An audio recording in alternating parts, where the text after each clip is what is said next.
Additional private secretary നിയമനം വിവാദമായതിനു പിന്നാലെ സഹോദരി ഭർത്താവ് ബെന്നി തോമസ് രാജിവെച്ചതിൽ പ്രതികരിച്ച് മന്ത്രി സണ്ണി ജോസഫ്.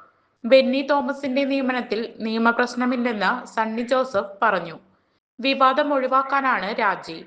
ബെന്നി തന്നെ മുൻകൈയെടുത്താണ് രാജിവെച്ചതെന്നും സണ്ണി ജോസഫ് പറഞ്ഞു. കണ്ണൂരിൽ മാധ്യമപ്രവർത്തകരോട് സംസാരിക്കുകയായിരുന്നു സണ്ണി ജോസഫ്. ബെന്നി സ്ഥാനത്ത് തുടരണമെന്ന് പലരും ആവശ്യപ്പെട്ടു. താനും അതേ നിലപാടാണ് സ്വീകരിച്ചത്. KPCC യോഗത്തിൽ ചെറിയ പരാമർശമുണ്ടായി എന്നത് ശരിയാണ്. ആ വ്യക്തി തന്നെ അത് തിരുത്തി പറഞ്ഞു. വിവാദം തുടരുന്നത് അദ്ദേഹത്തിന്റെ പ്രവർത്തനത്തെ ബാധിക്കും. അതുകൊണ്ടാണ് രാജിവെക്കാൻ തീരുമാനിച്ചതെന്നും സണ്ണി ജോസഫ് പറഞ്ഞു. വൈദ്യുതിയും പരിസ്ഥിതിയും അടക്കം പ്രധാന വകുപ്പുകളാണ് താൻ കൈകാര്യം ചെയ്യുന്നത്. തനിക്ക് അങ്ങനെ ഒരാളെ ആവശ്യമുണ്ടായിരുന്നു. സഹായിക്കാൻ കെൽപ്പുള്ള, വിശ്വസ്തതയും കൂറുമുള്ള, ജനങ്ങളുമായി ബന്ധമുള്ള ആൾ എന്ന നിലയിലാണ് ബെന്നിയെ നിയോഗിച്ചത്. അത് വാർത്തയും വിവാദവുമായെന്നും സണ്ണി ജോസഫ് പറഞ്ഞു. മുഖ്യമന്ത്രിയുടെ ആവശ്യപ്രകാരമാണോ ബെന്നി തോമസ് രാജിവെച്ചതെന്ന മാധ്യമപ്രവർത്തകരുടെ ചോദ്യത്തിൽ നിന്ന് സണ്ണി ജോസഫ് ഒഴിഞ്ഞുമാറി. ബിസിനസ് നേർവഴിക്ക് നടത്താൻ വ്യാപാരികൾക്ക് കൂടെയുണ്ട് ശ്രീധര.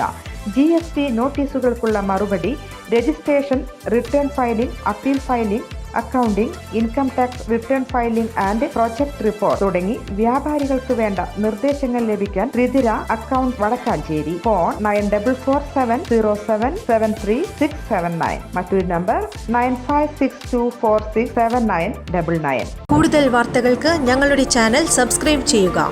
ഫേസ്ബുക്ക് ഫോളോ അപ്പ് ചെയ്യുക. വാർത്തകൾ വേഗത്തിലറിയാൻ Anytime News.